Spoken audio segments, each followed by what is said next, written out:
What's up, guys? Welcome to Operation B, the podcast. I am your host, Jamie Thurber, and I am here to take you on a journey of deepening, of expansion, of understanding more about who you are and why you're here and how to operate in an optimal way that allows you to do what you want to do, feel how you want to feel, take care of yourself truly, and support everything that your heart desires.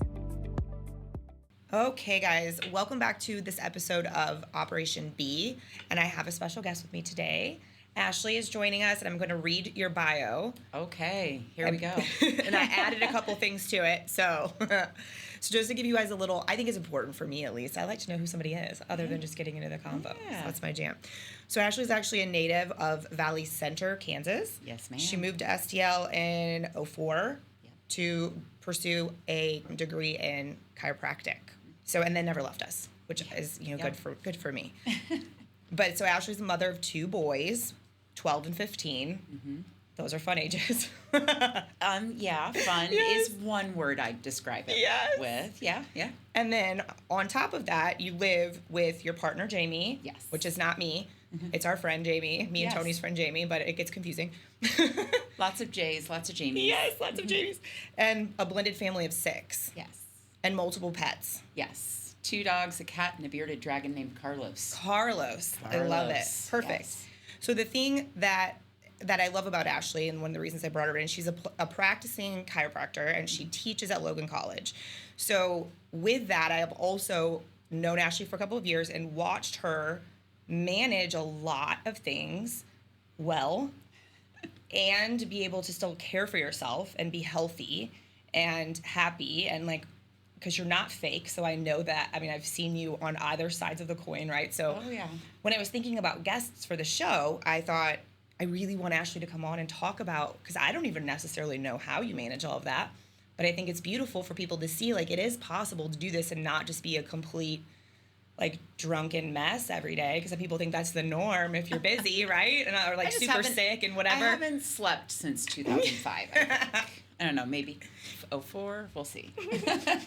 But you and Jamie, often you have a busy life. Yes. Jamie is broadcasting, guys, if you're not aware of that. So Jamie broadcasts for the Blues and a couple other sports teams. So he's busy and all over the place. Very much. Especially half of the year, basically. Yeah. He's gone. And then teaching and the boys and then your stepkids. And it's just a lot. So you also find time to go on vacations, though. Yeah, which I love. It's a necessity. Mm-hmm. I would say it's a 3-ring circus, but that doesn't even encompass it. We have a very, very busy life. Jamie and I have been together for, it will be 4 years this summer, and it's a huge undertaking. Not only later on in life, finding your partner and starting a life together, but then also integrating your past lives. Mm-hmm. So, and blending families and lifestyles and likes and dislikes and finding kind of your own unique path. Mm-hmm. Because I had been a single mom for quite some time before Jamie and I met, and I will be honest, I had found my own way of doing things. Mm-hmm. Unfortunately, it wasn't, always a healthy balance, but it was out of necessity. Sure. And when you don't find that you really have anyone to confidently rely upon, you find that reliability within yourself. Mm-hmm. And so that has been one thing, as Jamie and I have blended our lives, is actually learning to rely on each other, learning to prioritize your relationship.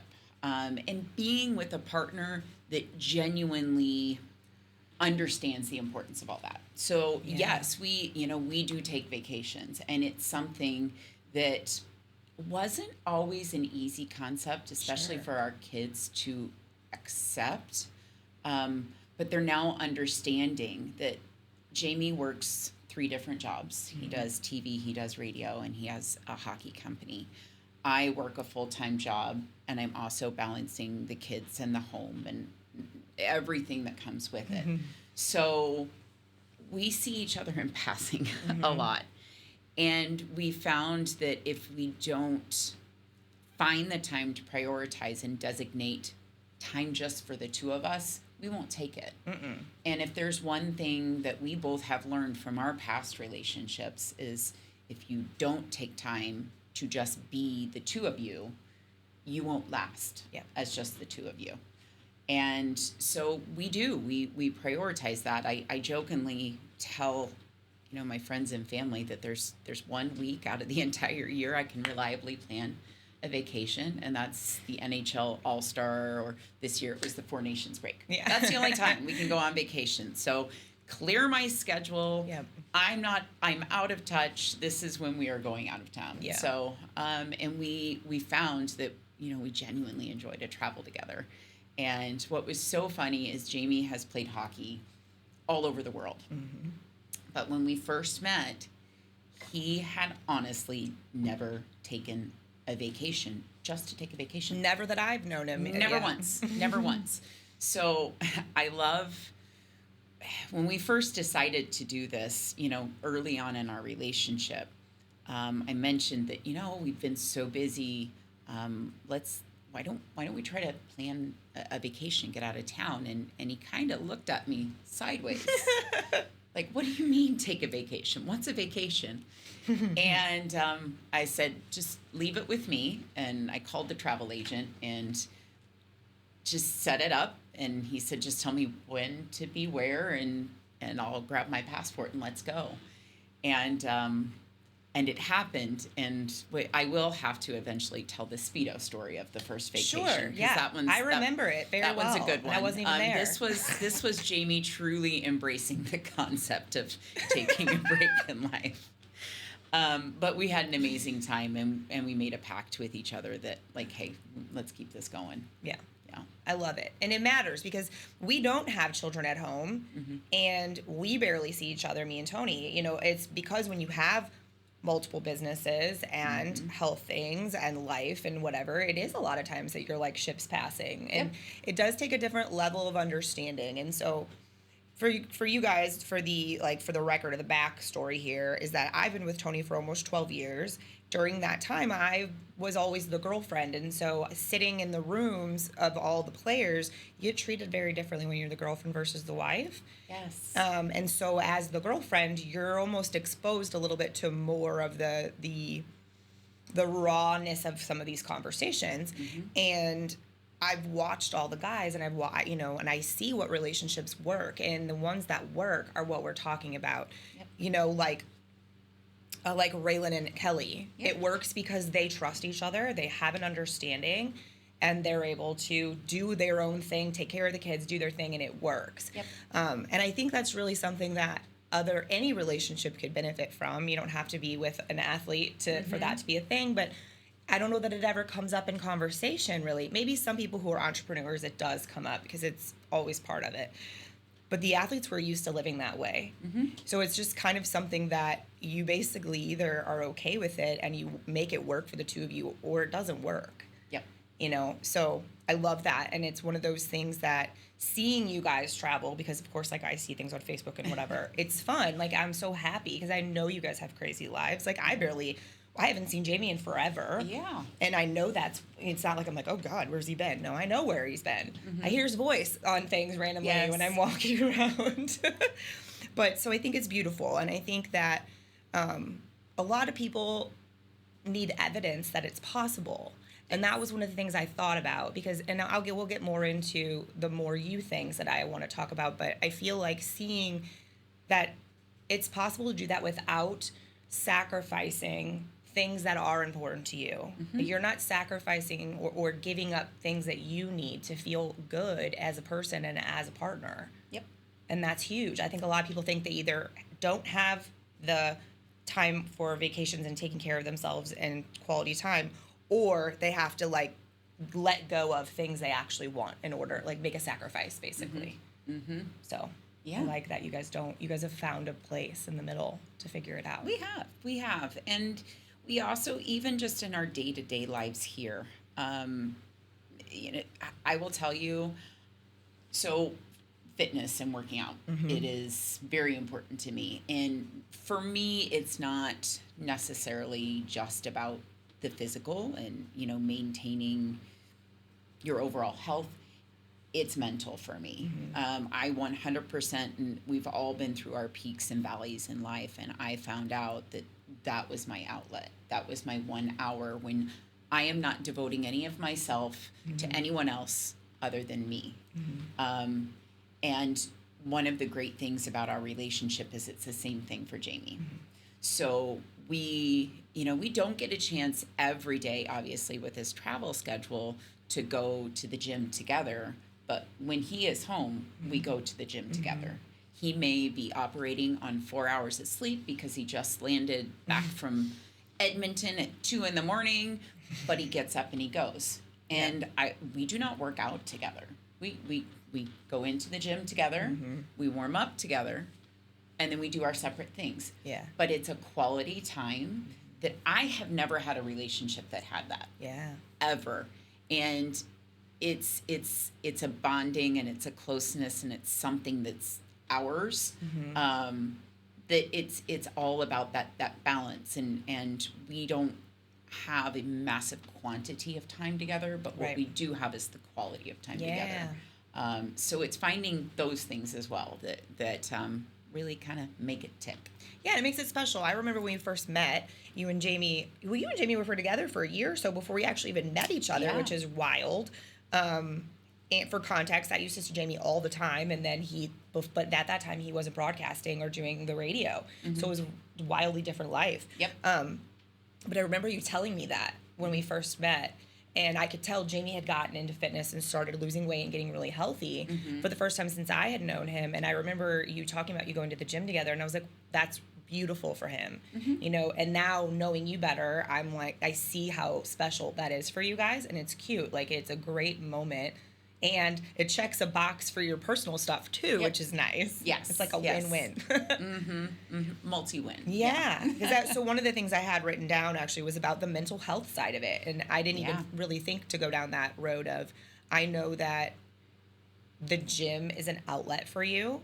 Do you feel like there's other like normal practices that maybe you have in place that help keep your brain isn't totally crazy all the time? Oh, there's multiple. There is multiple. And, I guess I will preface this with, going into, meeting Jamie and our relationship starting. Full disclosure, I went through one of the darkest periods in my life. And ironically, I didn't know Jamie yet, but he was going through one of the darkest periods in his. So we kind of have that kindred spirit almost, that we both understand where we came from and where we are now. And I honestly, in hitting that valley in my personal life, it sounds cheesy for lack of better terms, but I reached a fork in the road where I had to decide what way to go. Was I going to continue spiraling, and Lord knows where you would end up, or was I going to turn the page and move past traumas and all the crap, for lack of better terms, that I'd been through, and rise above it? But in choosing that path, which I feel I did choose that path, I had to reevaluate how I gave myself to others. And that means anybody in my life. That means, my own family, my children, my partner, my work. I had no balance in my life. I was taking work home, and I was taking home to work, and there was just this muddied area where whatever was happening at home was following me to work, and it affected my work, and then it affected my relationships with my students and my patients and my coworkers, and it just becomes this muddled mess. So for me, boundaries are the biggest thing that I had to create for me, and it was nobody else's doing. I'm not a big believer in blaming others, because I learned the lesson a long time ago that you can only control two things in life, and that's your actions and your reactions. I can't control what anyone else does. And that was my biggest mistake. I was constantly trying to manipulate and mold to keep the peace and keep everything going. And it was like, the guy at the circus spinning plates in the air. Well, the plates eventually crash and fall. So creating boundaries and realizing what I can and cannot control, and really actively working on letting the rest go. So that's one of the biggest things. And in creating boundaries, I had to discover things that filled my cup back up. The gym was part of it. Scheduling time with my significant other, scheduling time with my children, scheduling time with my friends, and making sure that I was nurturing all the different relationships in my life, but without sacrificing myself. So, I mean, that's a lot of it, and it's a massive topic, I guess, to undertake, but I was really bad at creating boundaries and work, home, life balance, and I had to learn that the hard way. I also had to learn not to be as trusting as I once was. I understand. I like to believe the best and see the best in people, and the brutal truth is not everybody has it. And creating the boundary of keeping those people as distant from your life as possible is the key. It's tough, and I understand 100% what you're saying. It's so funny while you're talking, I'm thinking, anybody who's listened to the episodes in order, I promise I did not coach her to say some of these things. But I'm like, yep, I'm not the only one who believes this. And I think that it's a key point that a lot of people will just continue, because we were torturing ourselves with it. And we thought we were doing this for the sake of the good of everyone, right? And then when you finally get to the other side of that and you realize how you weren't helping anybody actually, it's mind-boggling, because on the other side, you would have never thought that would be true. You're like, no, this is right. I'm helping everyone. This is what I'm supposed to be doing. And it's not a beautiful thing to realize that, letting the trust factor, right? Like when I say that to people, they're like, well, I don't want to get jaded. Like, I don't want to be thinking the worst of everyone. I'm like, that's not it. You're not thinking the worst of everyone. No. But you're evaluating the situation. You have your eyes wide open. You're present in the moment, paying attention and letting somebody's actions show you what you need to know versus I think when we're really busy and we don't have balance, that kind of stuff we don't even notice. Or we do and we're like, oh no, it was just that one time. And then it snowballs. If it looks like a duck and quacks like a duck and acts like a duck, believe that it's a duck, it's not a zebra. Right. So that's really it. Yeah, it's very true. Occasionally, someone will surprise you. But at the end of the day, you clinging to them or trying to tug them along won't be the thing that will never be what happens. The outcome will never be that you're like, wow, I'm so shocked that you're not a zebra. But it's those moments where, you know what, sometimes people will surprise you and that's beautiful. But we have to remember, and this is where a lot of people screw up with it, honestly. It's just the truth. We're not taught this growing up. We're not taught that our cup matters first, that we do. Everyone talks about the whole put your mask on first thing, but the concept of actually living that, people don't talk about. Nope. And it also takes an ability not only to be self-aware, but to also have a layer of compassion for others but yourself too. Because I think that's a missing piece of the puzzle, is when people think, oh, well, I am taking care of myself, but then you don't look at others that are trying to do the same thing and understand that's what they're doing. So you're not holding it against them or taking it personally. And I think that screws people up a lot in that too. It makes it hard to stay in the solid space in between. Yeah. It's that, again, you can only control your actions or reactions. So what someone else is doing is not in your control. Now, how you respond to what they are doing, that is. Yes, right? That's where your power lies. Agreed, 100%. And it's like you were saying about your relationship with Jamie, deciding, because I remember early on too, you were like, wow, I wasn't necessarily expecting to be like a hockey wife, but here I am. Because he doesn't even, because he's not playing, you know? And so It's an adjustment. Mm-hmm. And, you know, Tony doesn't even get involved in a quarter of the things that Jamie's involved in. He likes to hibernate, you know, working or hibernating, one or the other. But as far as the travel goes and stuff, I know that with a blended family alone, if your partner was home every single day, it makes a blended family can have its complications, right? Yeah. And I can only imagine the extra layer with a dad who's traveling and not there, and you know, and kids that are still in high school and things like that. It's tricky. It's a lot for people to manage. It is, especially, I mean, you know, with the younger kids, they split time back and forth with their other parent, but with the older ones, they don't. And you know, sometimes they're full time with us, sometimes they're off doing their own adult life. So we have a bit of a revolving door of, you know, what bodies are in the house, and it creates a very, you know, almost chaotic dynamic at times, because with the younger kids, they have a pretty fixed schedule, you know, where they're going to be and what they've got going on. But with the older kids, they are adults and they have the right to come and go as they please, but oftentimes they're coming and going, and they're, you know, Jamie's out of town, he's on the road somewhere, and it's just me, and I'm managing things in the context of I'm an adult head of the household, but I'm not their parent. Right. So it is tricky, and I will be the first one to admit I am not perfect at it. It's a work in progress, and I think with any blended family, it's always going to be a work in progress. Yeah. It's realizing that, you know, there is a level of mutual respect that has to happen, but the quote unquote discipline is not my job. And I stay out of that, and that is Jamie's job. And it does sometimes get frustrating when he's traveling, that he kind of almost has to be the middleman. You know, I have to go through him, and the kids go back through him to me, and it does get, it is a source of tension at times, and we have to sometimes just, all right, we're going to stick a pin in this, and we're going to talk about this at another time.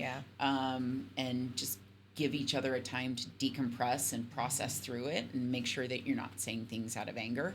But I will say that 110%, like, we have 6 amazing kids, and I wouldn't trade any of them for the world. They treat each other genuinely like siblings, and that does mean, you know, bickering like siblings as well. You know, it's a blessing and a curse, but we are one unit, you know, and unit, family, whatever you want to call it. You know, we've kind of embraced the chaos of it. And I've also embraced the fact that, again, this is not something that is 100% me running the show anymore. Right. Coming from single parenthood, that's a hard lesson to learn.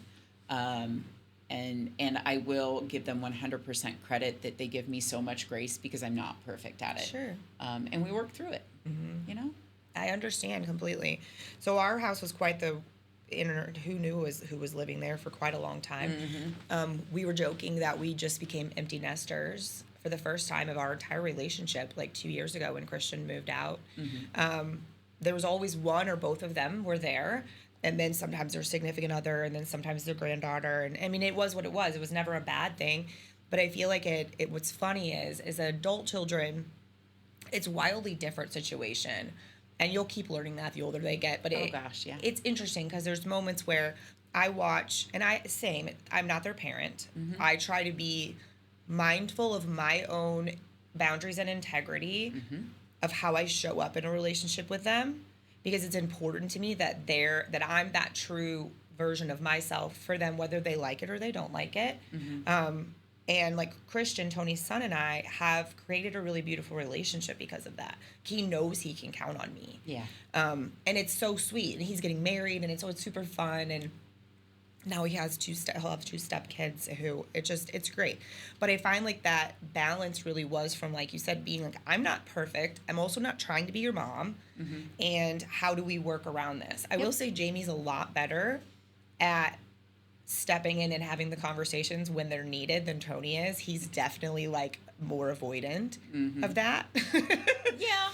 And I think it's a pattern. I mean, it's obviously a pattern. It's something that happened for a long time. And it's tricky because when your kids are grown, how much do you step in and say things?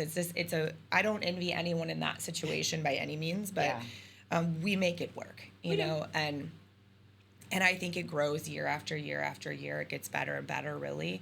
And the thing I like about you and Jamie that I think Tony and I do too, is that we are equal partners. Yes. We are both fully okay individuals, and then we match really well. And so because of that, the way you present, whether it's intentional or not, the way you present to anybody, let alone the kids that you're communicating with, comes off wildly different. So there's automatically a different level of respect because of the way you respect each other, and it's so obvious. And I think that's really beautiful. And I never really even thought about that as much until right now while we're having this conversation. And I'm like, oh, it really is. This respect, underlining respect starts there first between the partners, because if that's the case, then it's basically, it's like that's what's expected. Yep. Well, and I do, we are 100%, and you're almost 43 years old. It's hard to refer to someone as your boyfriend, you know? Yeah, I know. I think of the scene in the Sex and the City movie. I know. He's my man friend, right? Yep. You know, you almost weird. Feel awkward at times saying it. But then, you know, he is my partner in every capacity of the word. We are 100% 50-50 on our effort in the house, the family, the relationship, but I learned this years ago, and Jamie and I early on had this conversation about relationships can also be a sliding scale. Sure. So, because we are 50-50, we both are invested, but some days that's 70-30. Some days it's 90-10. Depending on what each one of us have going on in our lives. Yeah. And Jamie is so amazing at making that fluctuation, but he's also so amazing about verbalizing when he needs to be good. The 10%. Like I'm tapped. I just need love. I need love. Because we've both been in relationships in the past where we did not receive the love that we were craving, and we had the most raw, honest conversations about our needs in this capacity. And it is 100% one of the keystones as to why we work. Yeah. Because you can't ever expect for the other person to know what you need unless you tell them. You just can't. You can't. So he is never going to read my mind. Nope. Lord knows I don't think you want to most days. Right. You sure don't want to read his mind. Don't get in there. Don't get in there. It's chaos. It's drunken cats running everywhere. I don't even know. But he can't read my mind, nor can I read his. Right. So you can't hold the other person at fault if you haven't verbalized what your needs are. So it's refreshing to be with someone who acknowledges that and who not, in every capacity pulls their weight. Yeah, and it matters. The thing that I think is so interesting is that if more people would realize that rule, if you put that across the board, it's the best rule to have with your kids, with your parents, with your employees, your boss, like everybody. If there's something that you're needing more of, you have to tell them. They don't know. Yep. It's one of the things I have, honestly, with people, but it is with relationships the most. I'm like, did you tell him that you need that? And half the time, no, he has no idea. And then they're fighting about it. So it's definitely a huge thing. I want to transition the conversation a smidge. Bring it. To what was your motivation in going and pursuing chiropractic? Oh, gosh. Okay, this is a great story. So, and my mom actually likes to tell kind of the initial onset of this story, and I love it. I have been a science nerd my entire life. I was 5 years old and over at my grandmother's house, and my grandmother had this amazing library of books, like this whole room, like floor to ceiling books. And I would go and spend hours in her library. And she had, I know I'm dating myself here, she had the full set of the Encyclopedia Britannicas, right? Yeah. And one day I was over at my grandma's house, and I pulled out the volume on human anatomy. And my grandma also had a copy machine, which I thought was the coolest that thing is ever cool. at 5 years old. And I went to her copy machine and I copied every page of the section on human anatomy. And I go home that day and I show my mom, I'm like, Mom, look at this. And she said it was that moment that I knew you were going to be a doctor of some sort. Mm-hmm. You were just going to be a doctor. And that was always my plan. And early on, you know, I went off to college in Southeast Kansas at Pittsburgh State University. And I was pre-med. And I had intended on going into orthopedic surgery. Just kind of spoke to me. I will say the musculoskeletal system is always just kind of in my lane. And I was fortunate at Pitt State that we had this class when you were a pre-med major called pre-med orientation. And it just meant for an hour once a week. And each week they would have a different healthcare provider, a different area of medicine come in and present. And it was designed to help pre-med students figure out their specialty. And one week, a chiropractor came in. And I had never been to a chiropractor before in my entire life. Nobody in my family went to chiropractors, nothing. Had never really even heard of it. But I remember sitting in class and listening to this individual talk. And it sounds really cheesy, but the light bulb went on. Because I had also recalled that, you know, my mom at that point, I would go home on college breaks and I would sit and watch her as we're eating dinner at the dinner table and she's taking 10 different pills because she had all these different maladies going on. And I just thought, like, she doesn't seem to be getting better. There's something wrong here. There's a disconnect. And as this chiropractor was speaking about, you know, treating from the source and, you know, not putting anything into the body, not taking anything out of the body, it just made sense to me. So I'll never forget the minute that I was on the edge of my chair the whole class, because the minute that class let out, I'm not kidding, I ran across campus to my advisor's office. And I walked right in and I said, I want to be a chiropractor. And he said, okay, have you ever been to one? I said, nope, not once. And so he sent me to, there was an alumni that was a practicing chiropractor just right in Pittsburgh, Kansas, where I was going to school. And he sent me over to shadow her. And I ended up working with her for 2 years while I was going through undergrad. And it just, it made sense. I felt a passion and a connect to the profession that I'd never felt before. And I applied to chiropractic school. I initially applied to chiropractic school. There's a school in Kansas City called Cleveland. And I applied, and I went and visited, and I don't know, just something about the campus didn't feel like home.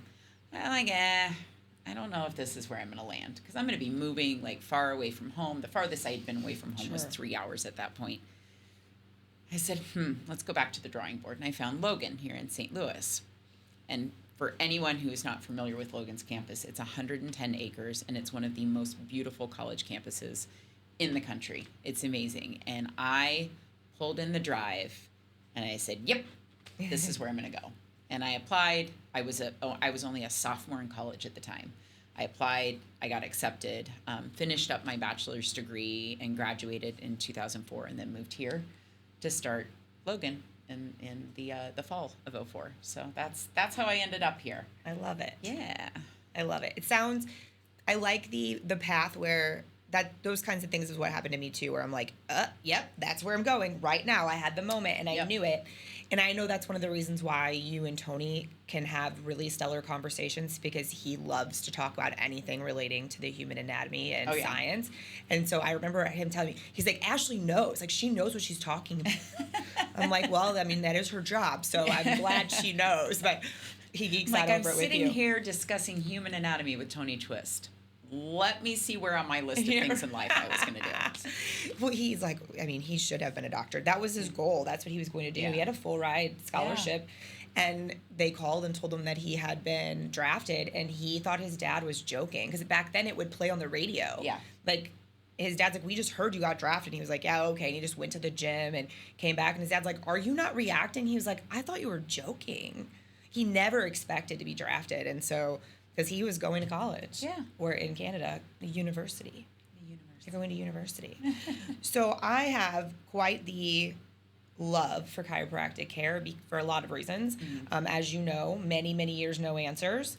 Many, many years, pain, and the only thing that helped was a chiropractor. Dr. McLean in Florissant, Kevin McLean, was our chiropractor. And I was in a car accident, and, all the x-rays were normal, and he would help me. He would relieve pain. I fell at work one time. He would help my knee not hurt anymore, those kinds of things. He helped me find out that the reason I was having weird hip pain is because I always sat with my feet underneath of me when no one else did even ask, like, how do you normally sit at your desk? How do you normally do this? And it made me start to realize, because I always believed in, well, this doesn't make sense if we don't know why. Yep. But then the doctors would always tell me everything was fine and I shouldn't be sick, So, of course, then that's a whole mind fuck in itself. Yeah.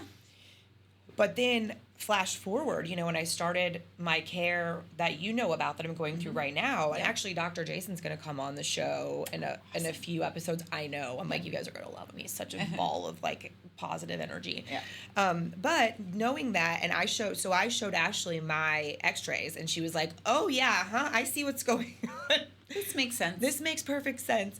And that's what's so funny about bringing you here to talk to everybody, is that there's so many reasons, and this is just one of the like huge reasons why that we get along really well, why I know that the audience will really love what you have to say, because a lot of them are in that place of going like, what's wrong with me? Yeah. And the same thing of, this stuff's not actually fixing anything. Right. So what do I do? So part of the things I wanted to ask you is, I know you help patients. We've talked a bit about even acupuncture and different things you do. So when you have patients come to you, do you find that it's often that they're coming to you after no one else has been able to figure it out? It is, because I've been practicing for, this has been 17 years, over 17 years, about 17 and a half. It's amazing to me how many patients end up with me last. Yeah. Because really, in all honesty, we're the most conservative level of care. We're treating at the source. I tell my students and my patients that we're neuromusculoskeletal doctors. We're looking at the nerves, the muscles, the skeleton, and the relationship of all the three, and figuring out where the hitch and the giddy up is, right? And so when you're looking at the basic tenets, the basic foundation of your body and how it functions, that nervous system is the NASA control center of your entire body. So if you're not evaluating that and the messages that it's sending, or the lack thereof, are you really getting to the source of the problem? So for me, I kind of compare it to, if you're looking at your house and you're evaluating the roof, and you notice that the roof isn't sitting level, it's a little bit slanted. Are you going to go and just replace the roof and expect that to fix the problem? Or are you going to evaluate from the foundation up? So that's kind of in a nutshell, in a basic analogy, what I do. I'm looking at the foundation, I'm looking at the most basic level, and I'm working my way out. But I also believe, and I strongly believe, that there is a time and a place and a need for every area of medicine. Sure, agreed. Because sometimes some of the things that I'm evaluating have been allowed to manifest and get so big that there are other areas of the body that are really suffering. And that's where sending them to the appropriate provider is not only the most appropriate thing, it's my job. Yeah. It's my ethical duty. So I'm not one of those chiropractors that say, I'm the only provider you should ever go to. Right. But I am one of those chiropractors that say, hey, start with me and trust that I'm going to send you if you need to go somewhere else. Yeah. If I can't give you the results that you are looking for, I'm not going to keep on beating a dead horse. I'm going to send you where you can get them. So, that's how I practice, and that's how I've practiced the entirety of my career. And it's worked so far, I think. Yeah. Well, and the thing I love about that is that it's so backwards to what other doctors do. It's so backwards. They don't offer for you to go other places or say, hey, this may help you. And that was always my love of that, is because even when I was a teenager and seeing Dr. McLean, he would realize, like, if something wasn't clearing up or something didn't look right, he would say, okay, I think it's time we go get an x-ray. I think it's time we go this direction. You know, it was never like my mom, I think you need to go get your knee checked. It may need to be replaced. Like, he's never claiming to, if you come every week, then I'm going to solve all your problems, you know? And I know that is the thing. A lot, some people do that.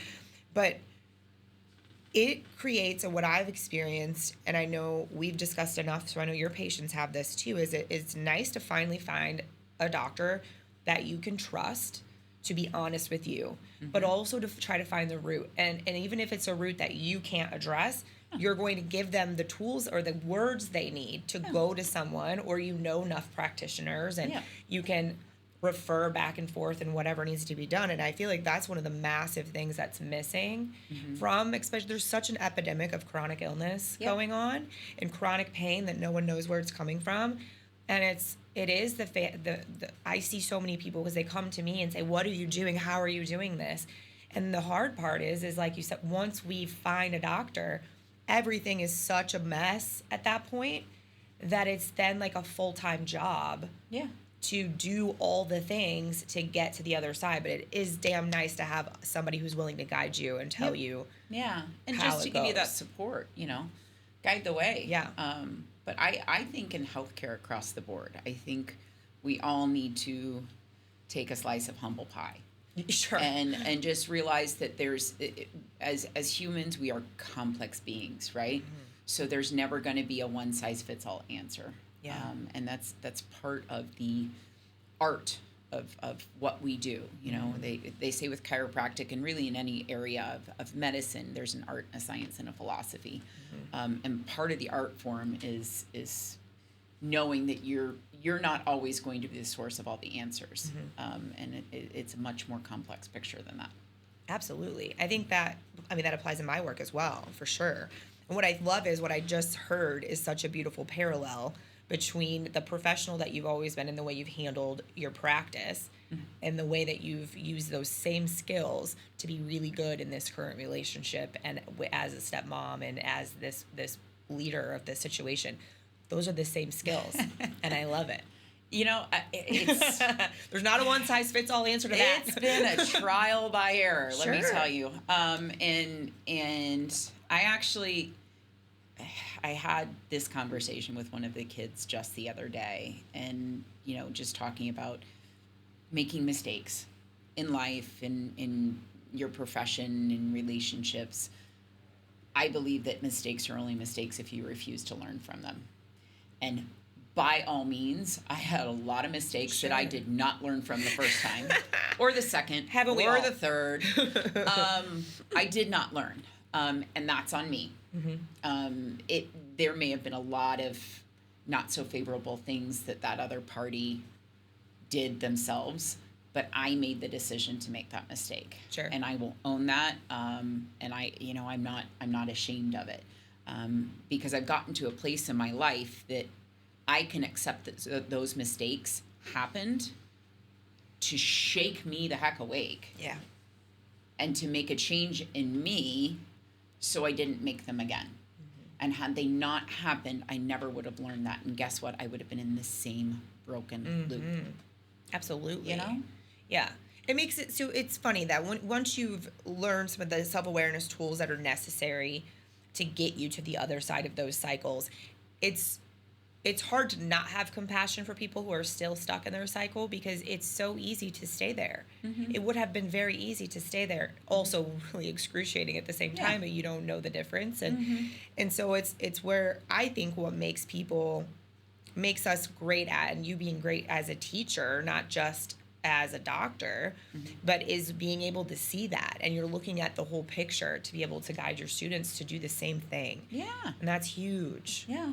Well, and I acknowledge that, I mean, yeah, there's students that are still in, you know, their final year of chiropractic school, but guess what? They have a lot to teach me as well. Sure. It's one of the things, it is honestly one of my favorite things about my job is every trimester, because Logan goes in trimesters, we go year round, every trimester I get a new group of students and I learn something new. I gain something new from them.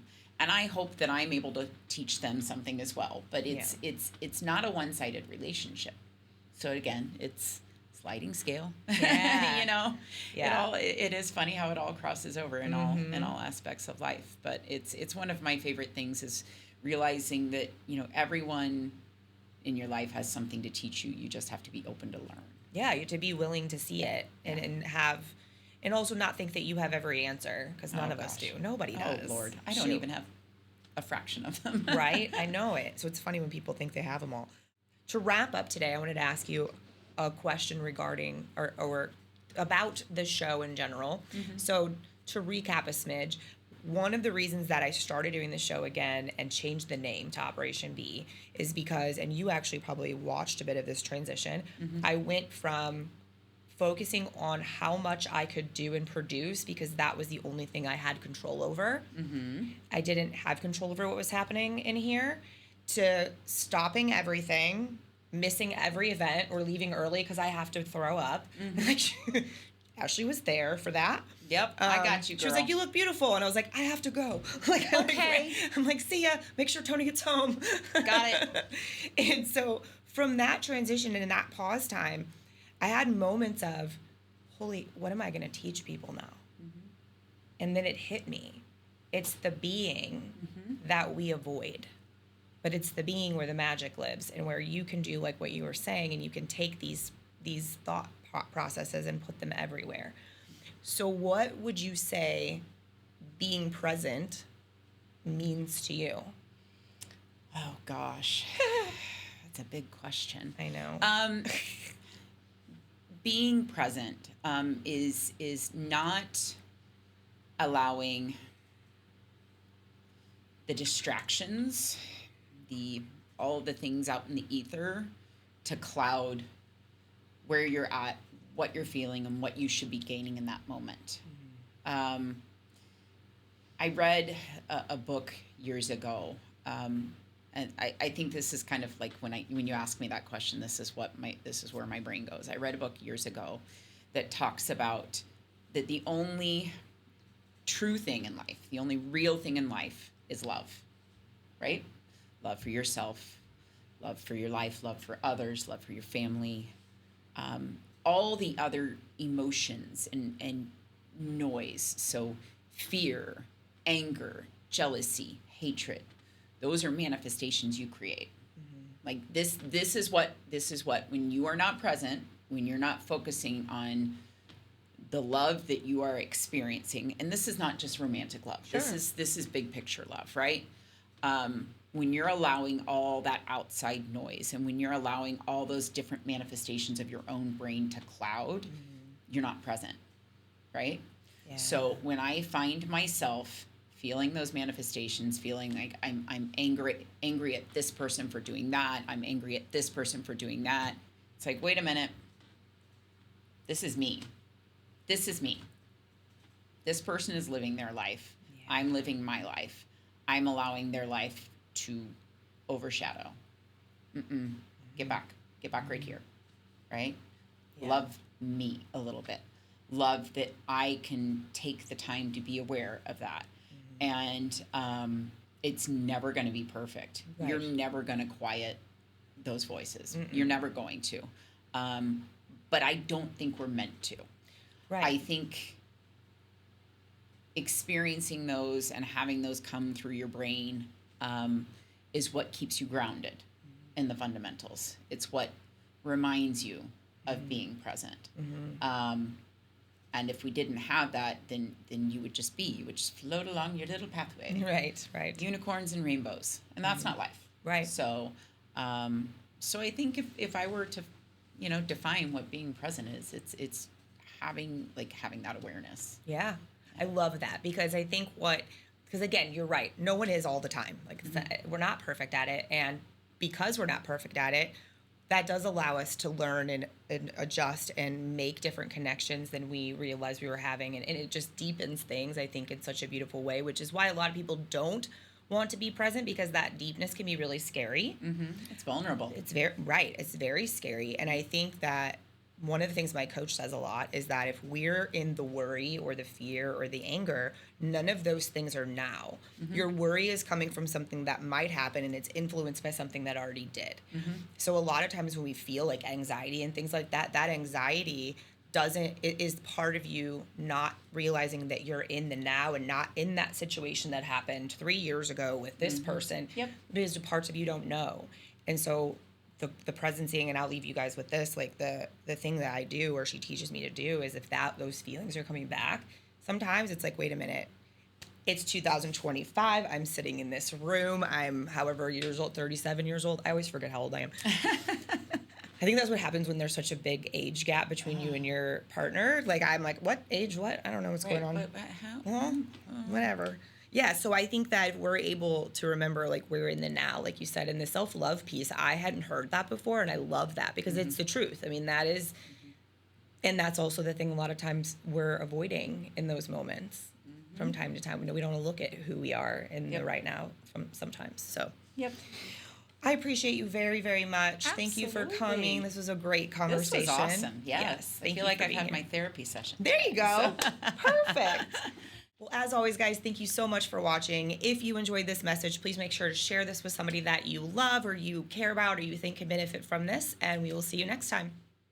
Thank you for listening to Operation B, the podcast. To support this message and to support the show, please make sure that you like, follow, and share the podcast wherever you enjoy listening. And be sure to leave us a review on iTunes. Thank you for being here, and see you next time.